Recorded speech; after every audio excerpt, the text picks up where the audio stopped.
c'est s'identifier en Jésus par la foi. S'identifier en Jésus par la foi.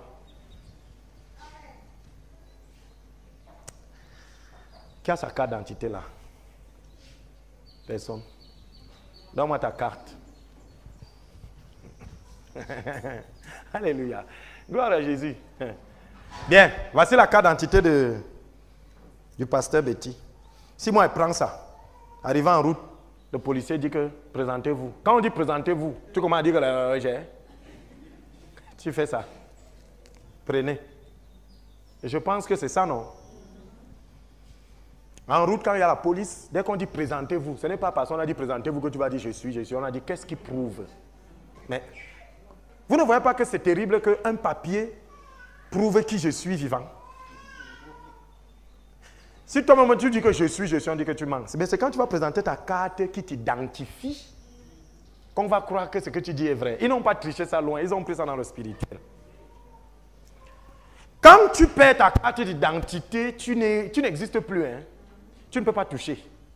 Même ton propre argent, tu ne sors pas ça à la banque. Parce qu'à la banque, on demande ta carte. On te voit là, hein? Mais on dit ta carte. Tu sors, tu signes le chèque et tu vois ceci. Tu vends le terrain, on dit photocopie de ta carte. Pourtant, c'est moi qui te vends, mais tu veux ma carte. La carte m'identifie. Mais Jésus dit que c'est lui qui nous a identifiés. Les démons se placent sur ta route si tu ne sors pas. Jésus, tu ne passes pas. Ce n'est pas toi qui est important. Écoutez, je dis ceci. Quand je marche, dès que la police veut m'arrêter, ce n'est pas moi. Ils veulent m'arrêter, mais il y a quelque chose qui me délivre. C'est quoi? Ma carte d'identité. Écoutez bien. Parce que c'est ici qu'il y a tous mes renseignements. C'est moi, hein? C'est moi qui achète le terrain. Donne-moi le terrain. Non, il me faut ta carte. Ok. Pour me faire le passeport, il faut ta carte. Pour toucher mon argent, je prends l'argent. Quand il faut donner l'argent, on me demande encore ma carte. Pour aller enlever ma carte. Mais c'est moi. Ça veut dire que quand nous marchons, il y a moi qui marche et ce qui m'identifie. Assieds-toi au nom de Jésus. On a un très gros problème, c'est parce que beaucoup ici n'ont pas de carte d'identité spirituelle. C'est pour ça qu'on vous arrête à tous les péages. Ta bénédiction vient, on dit que c'est pour toi. Oui, c'est pour moi. Un rabakatassa, on dit oui, ta carte. Hé Jésus! Tu pries, tu jeûnes, tu viens, tu sèmes. Lors de la récolte, le gros camion est déjà là. On dit que oui, ta carte. Alors pourquoi beaucoup sèment ici ne récoltent pas? Vous avez récolté selon la loi, mais vous n'entrez pas en possession parce que vous n'avez pas de carte spirituelle. La Bible dit qu'il s'est identifié à nous. Hey, il s'est identifié. Ta carte d'identité dans le spirituel, c'est Yeshua HaMashiach. Quand tu dis Jésus, c'est fini. Toutes les barrières s'ouvrent. Mais est-ce que tu as l'autorité pour dire Jésus? Est-ce que je parle à quelqu'un ici? La Bible dit que Jésus s'est identifié à nous, c'est vrai, non? Il est quitté et il est venu prendre notre place. Votre carte d'identité agit en votre lieu et place, non? Pour qu'un dossier marche, votre carte d'identité part. Parce qu'on vous a déjà identifié, toi on te dit que non, assieds-toi chez toi, attends que le dossier aboutisse. Et dans ce dossier-là, il y a ta carte. C'est pour ça que quand Jésus faisait l'identification, nous n'étions même pas encore nés. Alléluia. Nous n'étions pas nés. Il a simplement dit, prenez mon identification. La Bible dit que Jésus s'est identifié. Il est quitté de son trône et venu devenir comme nous. Il nous a remplacés. Moi, quand je vois les gens qui imitent, heureusement qu'on a dit que cette année, il n'y a pas ça. Qu'on cloue les clous, on les met là, ils ne connaissent même pas ce qu'ils font. Hein? Quand on imite, on dit qu'ici il est tombé, tu vois quelqu'un qui imite, il le saigne même. Moi, je ne les comprends pas. Heureusement que cette année, c'est fini. Jésus, au moins, c'est vivant cette année. Corona est bien. Jésus est vivant cette année, on ne l'a pas tué, il n'est pas mort. Parce que chaque année, on le tue, il ressuscite. Sinon, on fait la résurrection chaque jour, vous faites la mort. Prenons un peu Philippiens chapitre 2, versets 7 à 8. Lisez au nom de Jésus. Philippiens 2, 7, 8. Philippiens 2, 7 à 8. Il est écrit, je lis au nom de Jésus.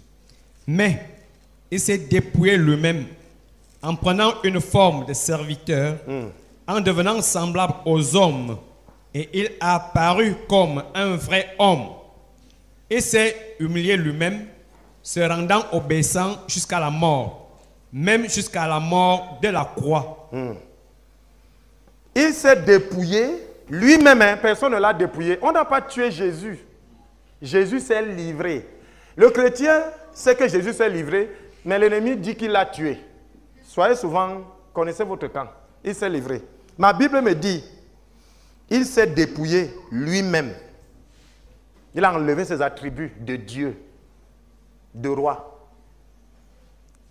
En prenant une forme de qui? De serviteur. Nous sommes des serviteurs.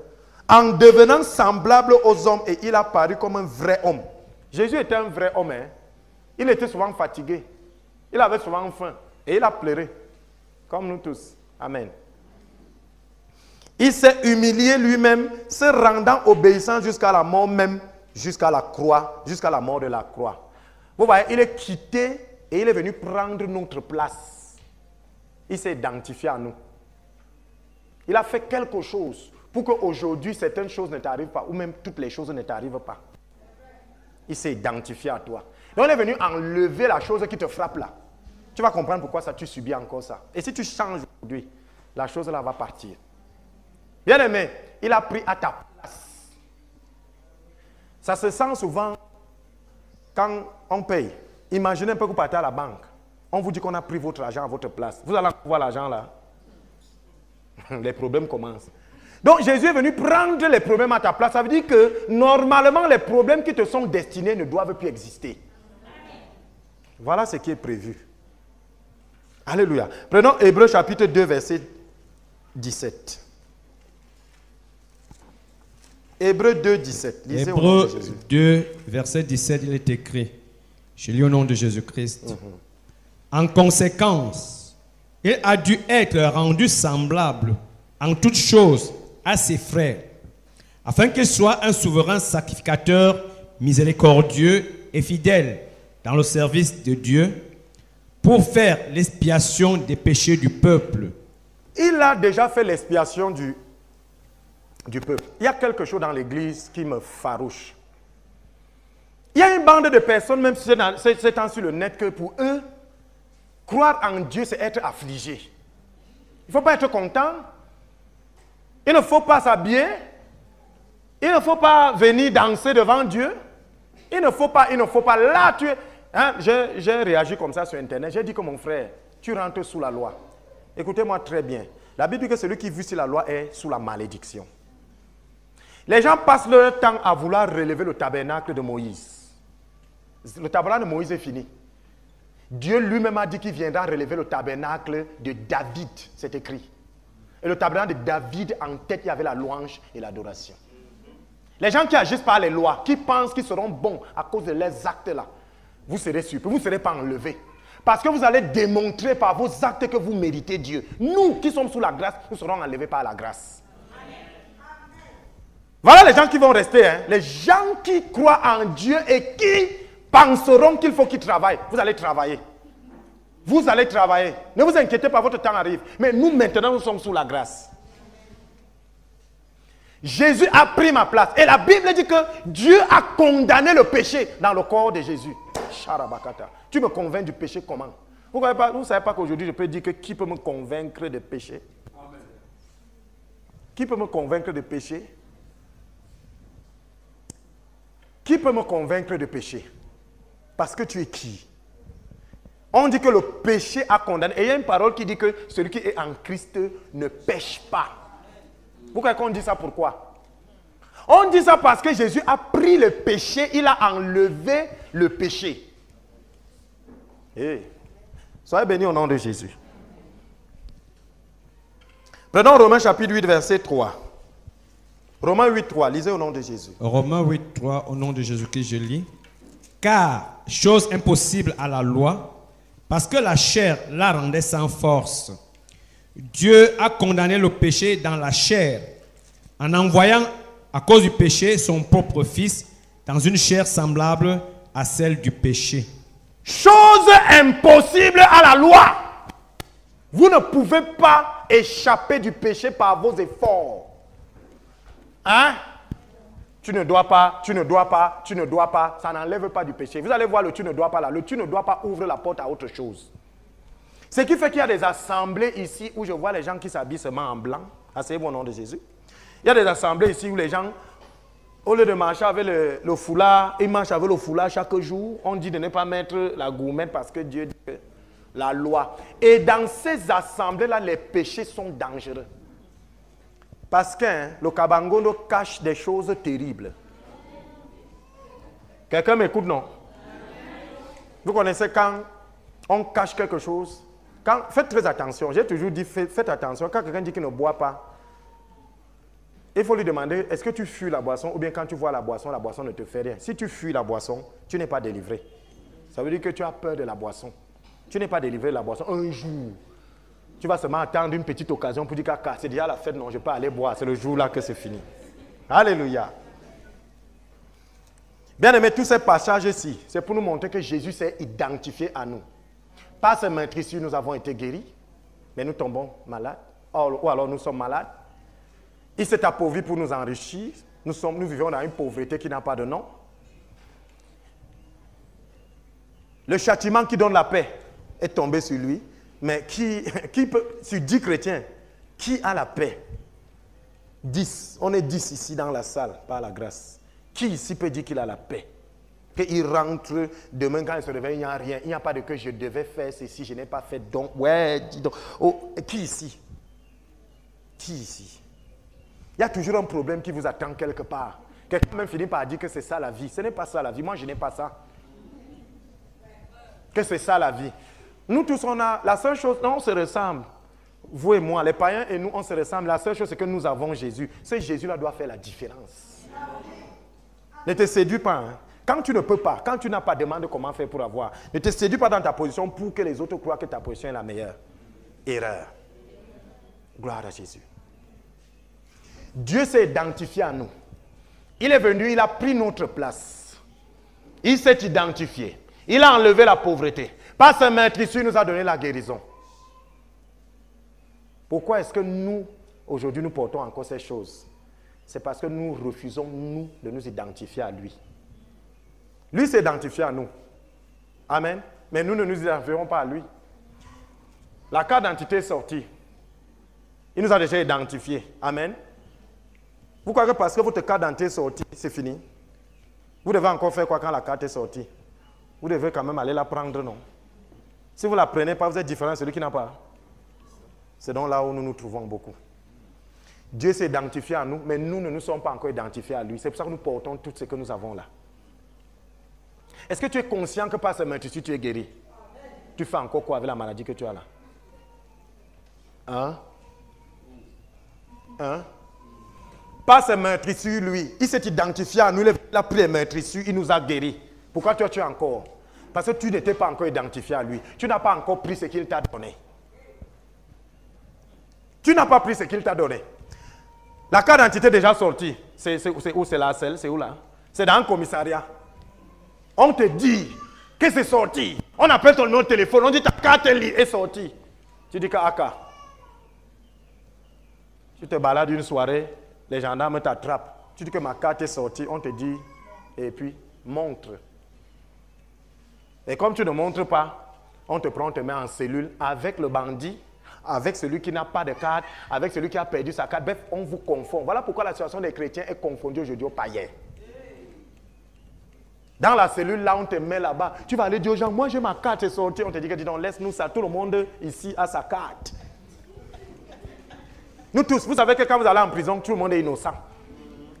On dit que vraiment, ma carte est pour ton lycée au commissariat, que laisse-nous ça. Nous tous. Si tu avais la carte, tu serais allé la chercher. Donc vous voyez que parce que la police t'a identifié, lui il a fait son rôle, toi, est-ce que tu as accepté l'identification là, en allant prendre? Jésus s'est identifié à nous. Il est venu, il a pris nos maladies, il est venu, il a. Est-ce que toi, tu t'es identifié donc à lui? C'est-à-dire, est-ce que tu as pris ce qu'il t'a donné? Question mark. Je parle à quelqu'un? Vous voyez, c'est là où ça se situe. C'est pour ça que tu peux avoir le palu. Tu prends le paracétamol. Quand ça ne guérit pas, tu veux la perfusion. Quand ça n'a pas de perfusion, les hospitalisations. C'est pour ça que tu peux manger quelque chose, tu as mal au ventre, tu as peur qu'on t'a empoisonné. Pourtant, il est dit qu'ils mangeront des breuvages empoisonnés et rien ne leur arrivera. C'est là. Mais toi, tu as quand même mal. Et tu vas mourir, hein? Tu peux mourir avec. Lui, il a pourvu. Maintenant, toi, tu n'arrives pas à prendre. Ta carte d'identité est sortie. Va la chercher pour la présenter. La barrière des gendarmes arrive, on t'arrête. La barrière des policiers, on t'arrête. La barrière des douaniers, on t'arrête. Pour même aller toucher ton propre salaire, tu ne peux pas. Pourquoi? Parce qu'il te manque une seule pièce, ta carte d'identité. Yeshua HaMashiach.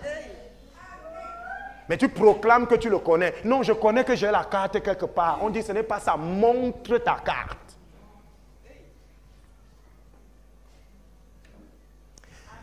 Quand tu tombes malade, c'est la barrière des gendarmes qui t'a arrêté.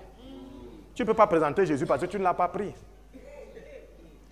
Pour être un peu libéré, tu sors l'argent. Pour acheter le paracétamol, c'est comme si tu sors l'argent chez les gendarmes pour négocier. Frère, chef, si tu as même 1000 francs là, tu nous laisses passer. Ah, merci. Tu sors 1000 francs, tu donnes. Tu es différent de celui qui sort 1000 francs pour acheter le Doliprane. Alors qu'il suffit de prendre la carte pour qu'il te laisse. Aujourd'hui, les gendarmes t'ont arrêté. Demain, c'est les douaniers. Les douaniers, c'est quoi? C'est la marchandise. Tu as déjà semé. Tu vas aller récolter. Tu ne peux pas parce qu'il n'y a pas la carte. Les douaniers ont dit ceci.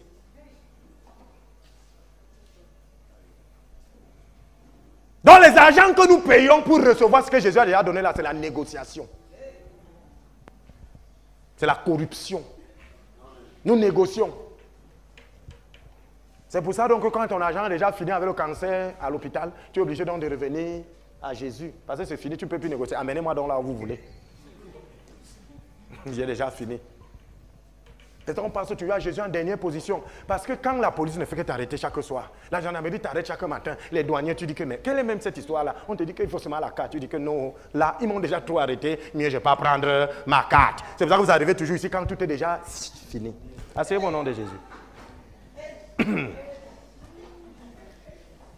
La carte d'identité, vous ne l'avez pas.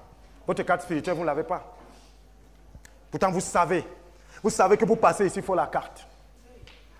La maladie, pas seulement ici, je suis guéri. La pauvreté, il s'est appauvri pour m'enrichir. J'ai trop de soucis. Le châtiment qui donne la paix est tombé sur lui. Bien aimé, qu'est-ce que Jésus n'a pas pourvu? Vous avez été bénis de tout genre de bénédictions, mais c'est où? Dans les lieux célestes. C'est à la gendarmerie, allez chercher. Ma carte est où? C'est à la gendarmerie. Va prendre. Mes bénédictions sont où? Dans les lieux célestes. Va chercher. Et tu ne peux les prendre qu'en présentant ta carte. Yeshua HaMashiach. Et parle même à quelqu'un là. Maintenant, ta carte est à la gendarmerie. Quand tu arrives donc, tu ne vas pas seulement aller prendre, fouiller. On va te poser une question. Tu peux m'aller en prison. On va dire que tu cherches quoi? Tu peux mettre un bandit. On te pose la question. Toi, c'est qui? Tu viens, pourquoi? Tu as déposé quand? Ah oui, c'est déjà arrivé. Signe ici. Celui qui reconnaît que Jésus est le Fils de Dieu et qui confesse. Alléluia. Et qui confesse que Dieu l'a envoyé, devient Fils de Dieu. Quand vous partez chercher ça, vous parlez souvent, non? Et vous signez, non? Asseyez-vous au nom de Jésus. Et quand on vous remet votre carte d'identité, les problèmes sont terminés. Parfois, vous voulez même que les gendarmes vous arrêtent. Vous présentez la carte. Vous avez tellement souffert. C'est pour ça que quand on vient de naître de nouveau, Jésus-Christ de Nazareth, moi des choses au nom de Jésus, au nom de Jésus. C'est normal. C'est que quand les policiers t'ont trop traité par manque de carte, tu peux même marcher avec la carte là, ici là, que voici ça. C'est légitime et normal. C'est pour ça que quand un nouveau converti, qu'on est à trop massé, prends Jésus, Jésus. C'est normal, il faut faire ça. Maintenant, tu arrives dans un contrôle. On dit, présentez-vous. Pourquoi tu sors encore l'argent alors qu'il y a la carte? Tu sors encore l'argent comment? À la mention du nom de Jésus, je réfléchis. Les barrières s'ouvrent. Tu sors ta carte d'identité qui est le Seigneur et tu présentes. On te dit passer. On se met au garde à vous, tu passes. Parce que dans le nom de Jésus, on a une position d'autorité. L'autre gros problème alors, c'est pour aller chercher la carte. C'est là où tout se joue. Quand vous arrivez là-bas, après avoir parlé, tout ce que vous dites là, vous devez tendre la main quand vous remettez votre carte sur la main.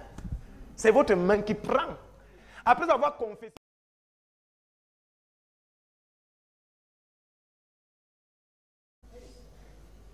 Tout ce qui est chrétien se prend par la foi. Mon juste vivra par la foi. L'appartenance à Jésus se prend par la foi. C'est pas la foi que ça change. Quand vous n'avez pas la foi, attention. Probablement vous n'avez pas de carte. C'est un peu comme quelqu'un qui n'a pas les mains. Il parle à la gendarmerie.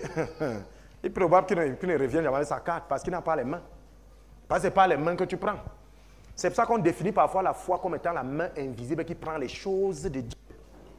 La foi est la main invisible qui prend les choses de Dieu. Asseyez-vous au nom de Jésus.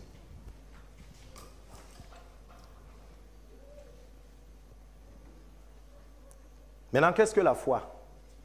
Il y a décortiqué l'affaire de foi là ici, fatigué. Jusque-là, les gens ont les problèmes avec la foi. Prenons un peu Hébreux chapitre 11, verset 1. Hébreux 11, 1.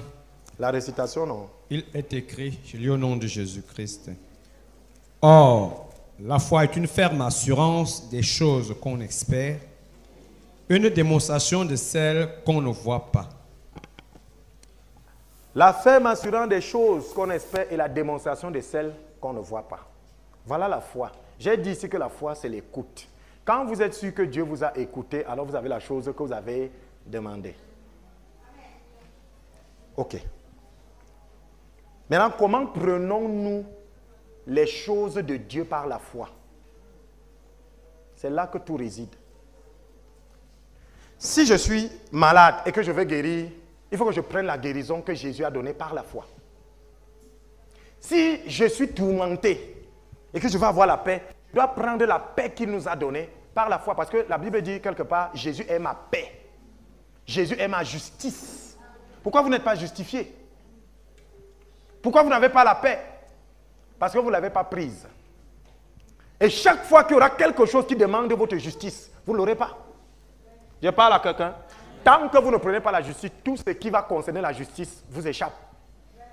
Tant que vous ne prenez pas les meurtrissures par lesquelles vous êtes guéri, dès qu'il y a une maladie, tac, vous allez la prendre. Je parle à quelqu'un. Maintenant, comment prendre par la foi? La Bible dit quelque chose. Vous avez été bénis de tout genre de bénédictions dans les lieux célestes. Vous avez besoin de quoi là où vous êtes là? Vous avez besoin de la paix. On va prendre un peu la paix. J'ai commencé par la femme qui veut la paix.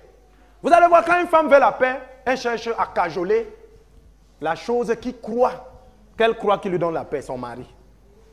Tout pour elle, c'est son mari, parce que c'est sa paix. Oh, la Bible dit que Jésus est ma paix. Mais elle, c'est son mari qui est sa paix. Comme c'est donc son mari qui est sa paix, dès que son mari fait ça, sa paix aussi fait ça.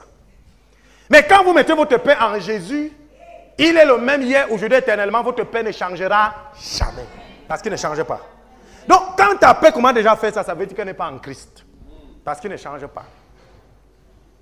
Je parle à quelqu'un. Toi qui mets ta paix sur les voitures. Il y a des gens que quand les voitures, moi-même, parfois en tête. Je venais d'apprendre que quand ma voiture est gâtée, je suis mal à l'aise. Donc, on touche ta paix quand on touche ta voiture. Vous voyez où nous mettons notre paix? Oh, Jésus a dit quelque chose. Je ne vous donne pas la paix comme le monde la donne. Le monde te donne la paix en te donnant la voiture, en te faisant ceci, mais Jésus te donne son nom. Je ne vous donne pas la paix comme le monde vous la donne. Maintenant, cherchons la manière dont Jésus donne la paix pour avoir cette paix. Je parle à quelqu'un? Jésus nous donne la paix par la foi. Tout ce que le Seigneur nous donne, c'est par la foi. Je vais vous amener, vous allez bien comprendre cette histoire. C'est par la foi. Bien. Vous savez, moi, je converse avec le Seigneur parfois. Je pose la question, comment demander quelque chose qu'on a déjà? La Bible dit que nous avons été bénis toujours de personnes dans les lieux célestes, non? Si je n'ai pas encore ça physiquement, comment demander quelque chose qui m'a déjà été donné? C'est là le problème des chrétiens. D'autres demandent dans la prière, tiens, je veux la santé. Depuis que tu dis que tu veux la santé, là, tu as ça? C'est parce qu'il t'a déjà donné la santé. Et c'est inutile de demander la santé par la prière parce que c'est sa volonté que tu sois guéri. Parce que les meurtrissures ont déjà été là. Donc la santé est déjà là. Comment donc prendre quelque chose qui t'a déjà été donné? Je vais prendre un exemple pour que vous compreniez cette chose. Vous avez votre enfant au salon. Vous revenez, il est en train de jouer dehors. Vous avez le ballon. Il vous voit entrer avec le ballon. Il sait, il ne court pas prendre parce qu'il sait que comme vous êtes revenu avec le ballon, il est le seul. Le Fils unique de Dieu. Il est le seul, donc c'est son ballon. Alléluia. Il vous voit entrer avec le ballon, il ne se stresse pas. Pourquoi? Parce qu'il sait que c'est fini. Le ballon est déjà là. Il entre dans la maison. Comme le ballon est déjà là, il dort. Il n'a pas de problème. Le cœur est calme, non? Le calme est la tranquillité. J'ai le ballon. Dans l'histoire qu'on est en train de dire que les enfants du quartier, d'ici une semaine, ils vont demander le ballon, là, je suis calme. Il ne s'inquiète plus parce qu'il a vu le ballon. La promesse a été accomplie. Mais il ne voit pas le ballon là où le père a gardé le ballon. Et ce n'est pas parce qu'il ne voit pas le ballon qu'il n'a pas le ballon. Le ballon est là, hein? Papa, machin, il dit que le ballon est là. Donc pendant la conversation du soir, on est en train de dire qu'il faudra le ballon dans le cadre du kéké. Tu as le ballon, ça va. J'ai ramené un ballon. Qu'est-ce qu'il fait? Il est tranquille, non? Il ne va pas dire que papa montre-moi. Non, ça c'est un manque de foi. Encore qu'il a vu le ballon entrer. Maintenant, qu'est-ce qui se passe? Le lendemain, il sort, discussion avec son camarade. D'abord même, tu ne vas plus toucher mon ballon.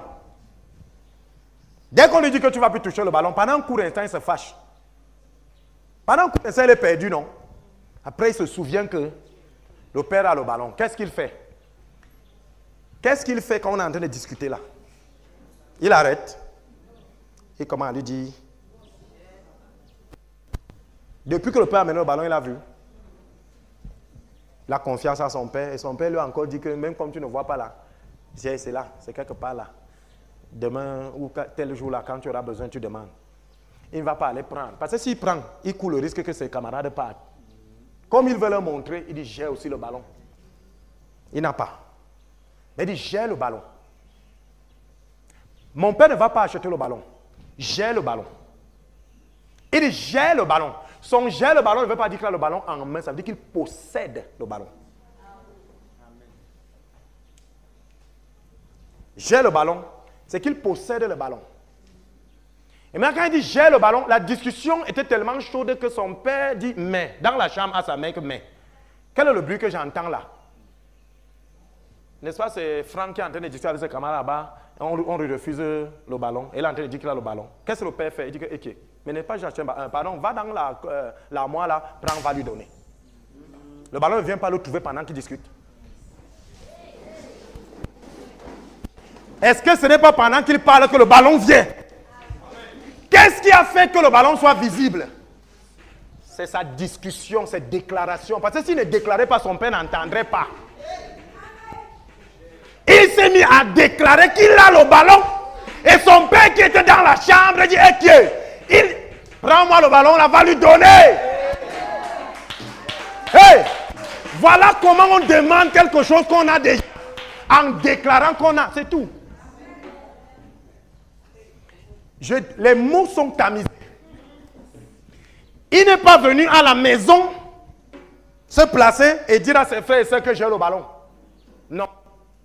C'est quand il a eu le défi du ballon. Ça veut dire quoi? Vous n'allez pas réclamer la guérison de Jésus quand la maladie ne pointe pas.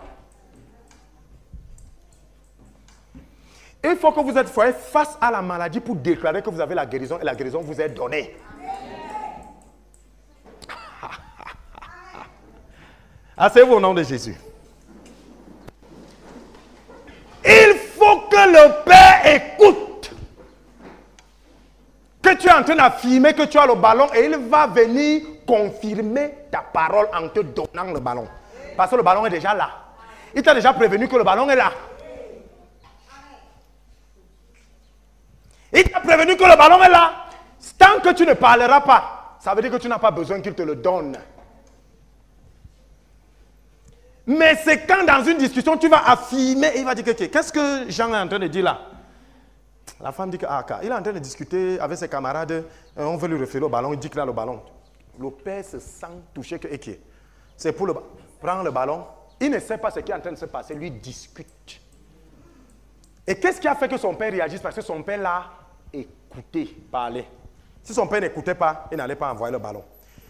Il a tellement parlé du ballon devant l'adversité que son père a dit que non, va confirmer qu'effectivement il a le ballon en lui donnant le ballon. Prenons 1 Jean chapitre 5 verset 15.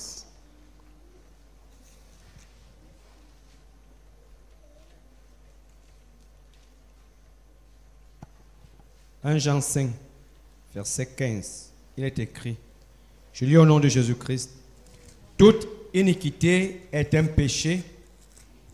1 Jean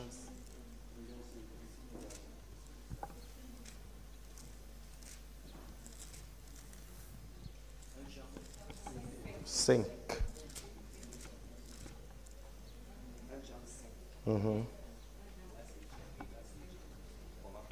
1 Jean 5, 15. 1 Jean 5, 15, il est écrit, et si nous savons qu'il nous écoute, nous savons que nous possédons la chose que nous lui avons demandée, quelle qu'elle soit. Qui nous écoute? C'est Dieu. Regardez le Père qui est dedans. C'est parce que son fils a parlé de quelque chose qui était déjà et il a écouté que la chose est sortie. Vous qui ne confessez pas les choses que Dieu vous a données là, il n'y aura rien. C'est en confessant qu'on obtient ce qui a été promis. Je suis riche. Je suis guéri. J'ai la paix. J'ai la paix. Si Dieu entend que je dis que j'ai la paix, alors j'ai la paix. Voilà comment on prend les choses là. C'est pour ça que regardez quand on vous persécute. Quand tu dis par exemple, on dit ne partez pas à l'église, n'est-ce pas qu'il y a le coronavirus? Vous êtes serré. Si tu réponds que c'est à ce moment-là que ça commence. Tu ne sais pas qui tu es en face, c'est l'adversité qui est en face. Ne dis pas que comme c'est mon peuple, c'est ma mère. Bon, en tout cas, il parle, c'est là que tu es tombé. C'est l'adversité qui est en face. Ce n'est pas ton père ou ta mère qui est en train de te parler, c'est Satan. C'est Satan, ce n'est pas ton père ou ta mère. Vous n'avez pas à lutter contre la chair et le sang. Bien aimé, Pierre venait de dire, Jésus a demandé à Pierre, qui crois-tu que je suis? Il venait de dire que tu es le Fils de Dieu. Et Jésus venait de lui dire que il n'y a que Dieu qui peut dire ça au travers de toi. Mais quelques jours après, il lui a dit, arrière, Satan. Satan est dangereux. Même quelqu'un qui vient d'être utilisé par Dieu, méfiez-vous. 10 minutes après, Satan peut être dans lui. Et parle ici aux gens. C'est ce que vous dites qui est. C'est pas qu'on dit que la foi est une... La définition, hein? Ferme assurance. Des choses qu'on... Vous espérez la guérison, non? Si vous n'avez pas l'assurance, là, vous l'aurez comment? Et la démonstration de celle qu'on ne veut pas. Tu espères dans le cœur et tu démontres par les actes. Les gens qui prient pour que les remèdes les guérissent, là, vous voyez la foi dedans. Donc Dieu ne peut pas te guérir. Tu pries pour que le remède te guérisse comment? Tu as guéri par quoi? Par le remède. Tu n'as pas guéri par la foi. Si nous savons qui nous écoute, nous avons la chose. Aïe, aïe, aïe, aïe, aïe, aïe, aïe. Les gens qui disent qu'ils prient dans le cœur là, dès aujourd'hui, arrêtez ça. Vous vous séduisez. Vous avez honte. Je vous dis, vous avez honte. Parce que comme ta soeur qui est païenne à gauche, ton père qui est païen à droite, Tu as honte de dire Robokoto Sandama Chintaraba. Tu as honte. Écoutez-moi bien. Si vous savez qu'il vous écoute, vous avez la chose que vous avez demandé. On écoute avec quoi? Vous devez parler. Quand vous déclarez que vous avez la justice, Jésus est ma justice, Dieu vous écoute, alors Jésus vous donne la justice. C'est donc pour ça que moi, si vous me voyez voler à midi 10, méfiez-vous. Je ne suis pas voleur parce qu'il m'a justifié. Si je déclare, je demande pardon à Dieu, la repentance. Je viens lui dire, Seigneur, pardon, j'ai volé. Et que je me mets à genoux, je dis, Seigneur, je ne volerai plus, je me repens. Et que je sors, je déclare que j'ai été justifié par le sang. Et que tu viens encore me dire, voleur, c'est toi qui es voleur. Tu as lâché un esprit de vol qui va venir, ça ne va pas me trouver et ça va revenir sur toi. C'est pour ça que les accusateurs sont les gens les plus frappés par la malédiction. Quand vous accusez un juste, on dit l'accusateur de nos frères. C'est pour ça que je vous donne un conseil, ne jugez pas les gens. Asseyez-vous au nom de Jésus. J'ai vu une vidéo d'un petit garçon. Un petit garçon. Bon, je vais restituer. C'était dans une école primaire. Un petit garçon de 9-10 ans. Il arrivait toujours, donc je prends un exemple, 8 heures c'est le début des cours, il arrivait peut-être toujours à 8h20. Et dès qu'il arrivait, la vidéo commence qu'il arrive seulement à 8h20, il toque, toc, toc, toc. Le professeur le fait entrer, le professeur le gronde, il tape. Premier jour, il tape. Le deuxième jour, on nous montre encore le petit garçon qui vient toujours en retard, toc, toc, toc, il vient, triste. Il tape là. On tape plus fort, on tire même les oreilles. Le troisième jour, il monte encore, il monte, il tape. Moi, j'ai posé la question, comme le petit garçon, comment il ne peut pas modifier son retard? Et alors le Seigneur me dit, continue à regarder la vidéo. C'est quelqu'un qui m'a envoyé, j'ai partagé ça. Alors, le maître, donc, un beau jour, peut-être une semaine après ou 3 jours après, je ne sais plus trop, est en train de venir à l'école. Il ne prend plus le chemin qu'il avait l'habitude de prendre, il prend un autre chemin. Et en route, donc, il croise le petit garçon en train de pousser son père qui est paralysé. Donc, chaque jour, à 7h45, il était obligé de prendre son père paralysé, aller le déposer à l'hôpital et partir de l'hôpital pour venir à l'école. Voilà pourquoi il arrivait en retard.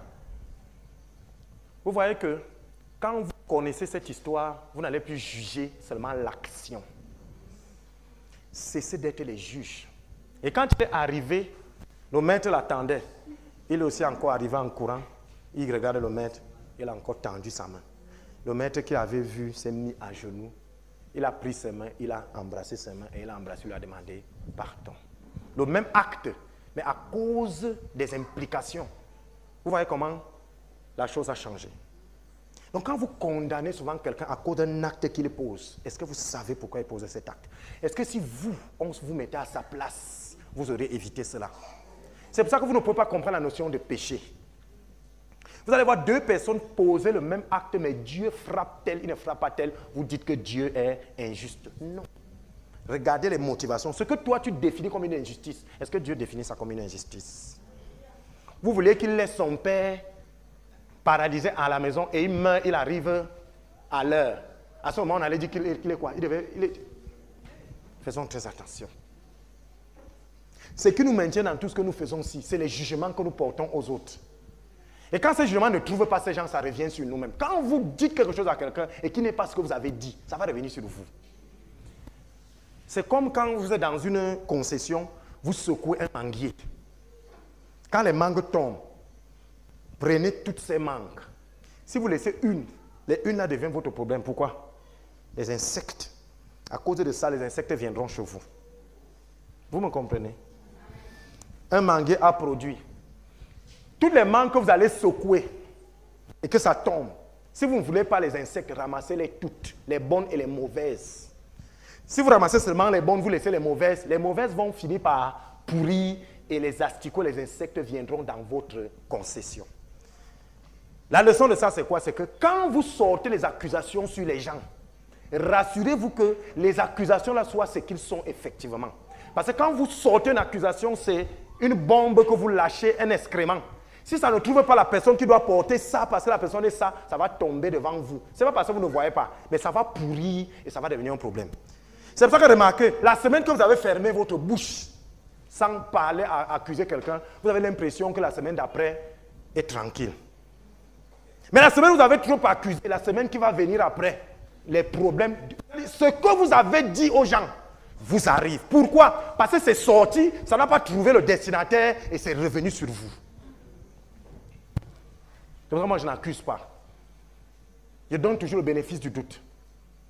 Il faut toujours regarder, observer, préciser, comme on dit chez nous, le renseignement. C'est pour ça que quand moi je découvre, quand je viens sur toi, je vais seulement te tuer parce que je sais que c'est vrai. Je parle ici aux gens. Bien aimé, nous sommes chrétiens, nous marchons par la foi. C'est le spirituel. C'est le spirituel. Vous êtes malade parce que vous voulez guérir par les médicaments, mais vous ne voulez pas guérir par les meurtrissures. On vous a bien précisé que ce n'est pas ces meurtrissures que vous êtes guéris. Maintenant, vous en tant que chrétien, vous guérissez par quoi? Les marabouts, scarification et tout ça. Voilà par quoi vous vous guérissez. Mais il a dit, par ces meurtrissures, vous avez été guéris. Vous voulez être riche. Ce n'est pas sa pauvreté qu'il vous a enrichi. Tout ça est au passé. Notre gros problème, c'est l'appréhension. Et je veux dire, vous prenez quelque chose parce que vous déclarez. Le matin, tu te lèves le matin, tu te sens que tu es un peu malade. Tu es guéri. Tu as la guérison en provision. La guérison est une provision. Qui connaît la différence? La guérison est une provision. Vous connaissez ce que c'est une provision? C'est quelque chose qu'on prend à quel moment? Quand ce qu'on a est fini. Et vous partez prendre ça où? Dans l'arrière-maison. Les provisions sont gardées dans le magasin. Donc c'est invisible. Parce que ce qu'on voit là, c'est ce qu'on va manger. Mais les provisions sont invisibles. Donc la guérison est une provision. Et qu'on peut apprendre par la foi en déclarant. Vous êtes ce que vous dites que vous êtes. Qu'est-ce qu'on dit que je suis? Je suis, et qu'est-ce que vous-même vous dites? C'est pour ça que l'enfant de Dieu ne dit pas n'importe quoi, parce que vous pouvez rendre quelqu'un fou parce que vous l'appelez fou. Moi, si je commence à vous dire quelque chose, faites attention. Ça va vous arriver. Tu es malade, je suis guéri au nom de Jésus. Pas que je crois. Tu crois et puis alors, la Bible dit que les démons croient et ils tremblent. La différence entre un démon et toi, c'est quoi? Pourquoi que les démons ne connaissent pas Jésus? Les démons ne connaissent pas Jésus, ils le connaissent même plus mieux que nous. Hein? Parce qu'ils l'ont goûté. Mais quelle est la différence? Pourquoi que les démons ne connaissent pas le nom de Jésus? La différence se situe où? À la prononciation. Le démon ne prononce pas son nom. C'est toi qui prononces. Parce qu'on dit qu'à la mention de ce nom, tout genou fléchit. Un démon peut prononcer ça, ses genoux se cassent. Donc, vous deux, vous connaissez, mais là où vous faites la différence, c'est celui qui va prononcer. Vous qui avez, parce que vous avez peur, vous avalez là.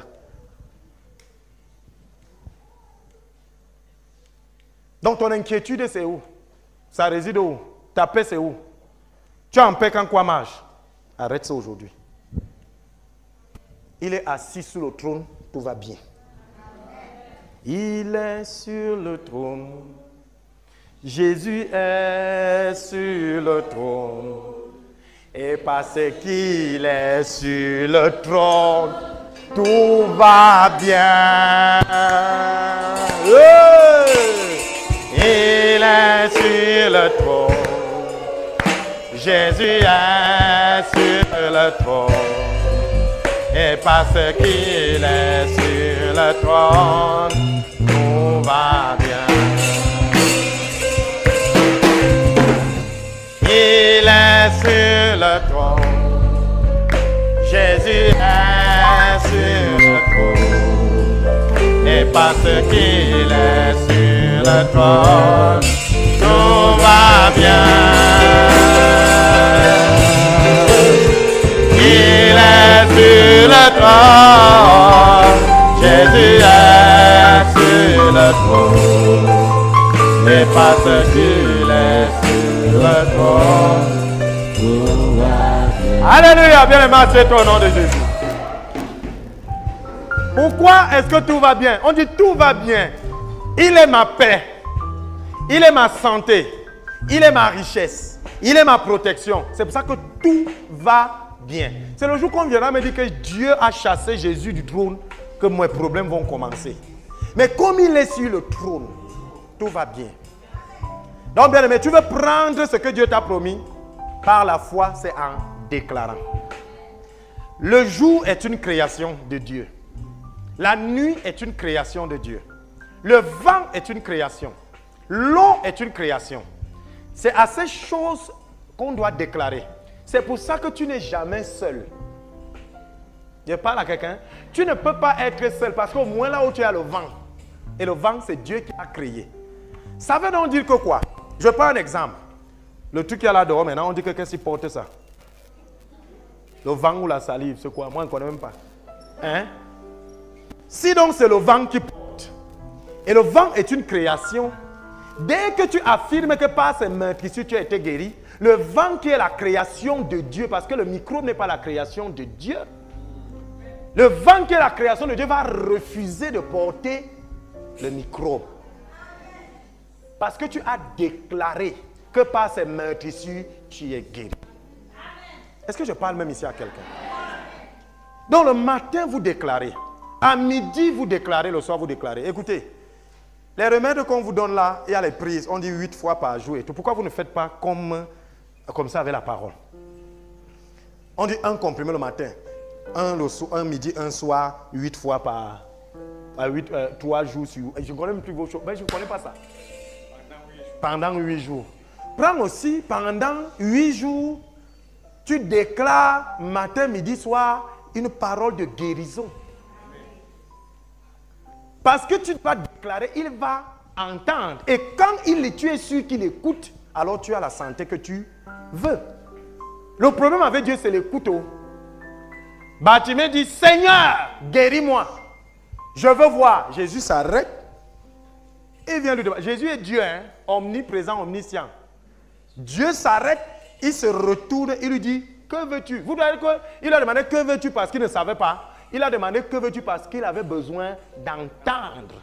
Parce que quand il entend, tu es sûr qu'il a entendu, alors tu as la chose. Amen. Donc notre problème, c'est l'écoute de Dieu. Donc quand tu sors quelque chose que la Bible dit, ce n'est pas pour le diable, c'est pour que Dieu écoute et il viendra accomplir ce que prédit son serviteur. La Bible dit, je confirme ce que disent mes envoyés. Ça veut dire quoi? Pourquoi qu'il va... Attendez, si vous dites que...